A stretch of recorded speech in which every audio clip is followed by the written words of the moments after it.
because Israel has not yet come to terms with the fact that it has to withdraw. It still thinks it can hold on to those territories, and that's the problem.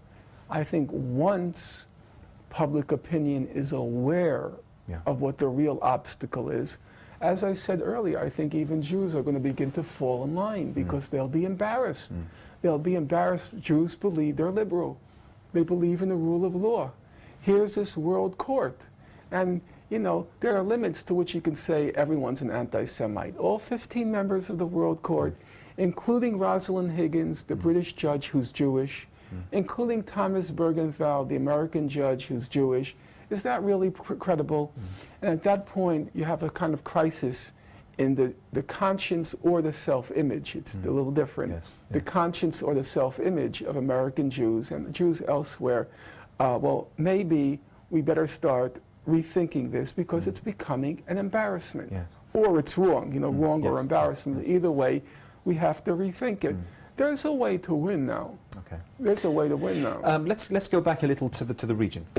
You mentioned in the first part of the program that you think that now the military option has been taken away or has been.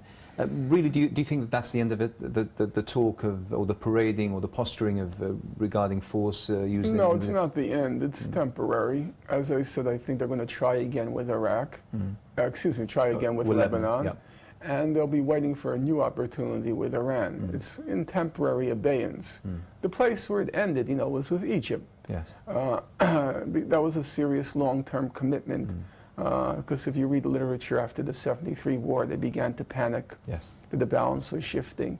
They're not yet ready to reconcile themselves with Iran because there's a very big difference.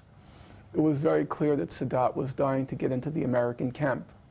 So reconciling with him effectively made them a subordinate of the U.S.-Israel axis. Egypt. Iran wants to enter on its own terms. It doesn't want to enter on Sadat's terms. Namely, it wants to be a major regional actor. So coming to terms with Iran, that's a no-no, a big no-no. Yeah, of course it's a big no-no because the U.S. and Israel are supposed to be in charge, or so they think.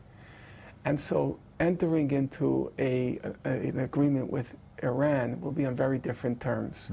It will have to recognize there's a major regional player which is not going to allow for Israeli hegemony in the region, which was different than when Egypt, you know, Egypt actually became a minor player after the Camp David Accords.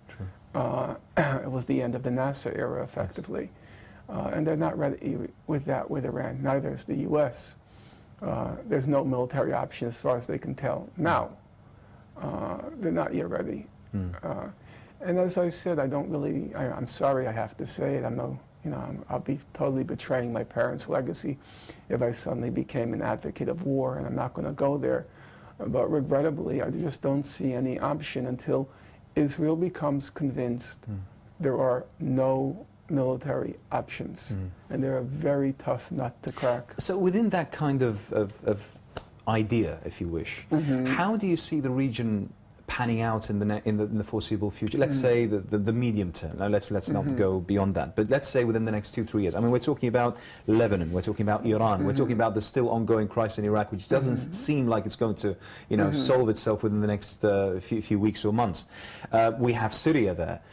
I mean, it's it's quite an odd kind of map. So how do you see things panning out in the foreseeable future? I think there's, I really think that speculation is pointless. It's like what happened in Gaza. It looked so hopeless. It looked so pitiful. The whole world was looking on with the most, what can you call it, the most barbaric acquiescence. And suddenly the creative power of people, and they find a way to break out. I can't predict, especially since there are so many variables now, and it's so volatile. In Lebanon, where I was just a couple of weeks ago, it's clear that the society is divided down the middle, which is a problem already. The other problem is rational, reasonable people It is a difficulty getting out of that problem. Yeah. How do you create a genuine democracy in a society based on sectarianism? I don't think there's an easy answer to that. And so it's the Israel-Palestine conflict, there's a fairly clear way to break out of the impasse. But in other parts of the world, I don't think there's a clear answer in Iraq. You know, I was talking today to a young fellow from Oxford who's of Iraqi descent, and we were going through, he just was back there, he goes back and forth, and he was giving me a pretty clear picture of what's going on there, and I said, do you want the Americans to leave? And he said, no, not in the next couple of years. It's not yet ready until the Iraqi security forces have been trained. So even on what we like to think are fairly straightforward matters like an immediate American withdrawal, I think honest people have to acknowledge it's a little more complicated than that. So we have two problems. We have a complicated, volatile situation, A, but B, we don't have any obvious solutions. In Lebanon, in Iraq, there are no obvious solutions. So I think to try to speculate now is pointless. The main thing I think we should be struggling for is to try to uphold basic principles of international law, which seem to have good reason behind them. One of those principles was that you're not supposed to attack a country until and unless an armed attack has occurred against you.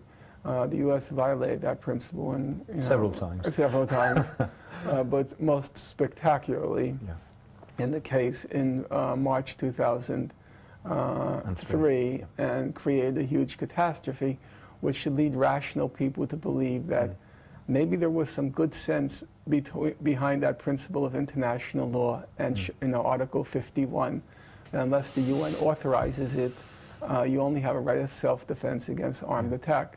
That maybe there was some good sense behind it, and I think we should try to work on those principles.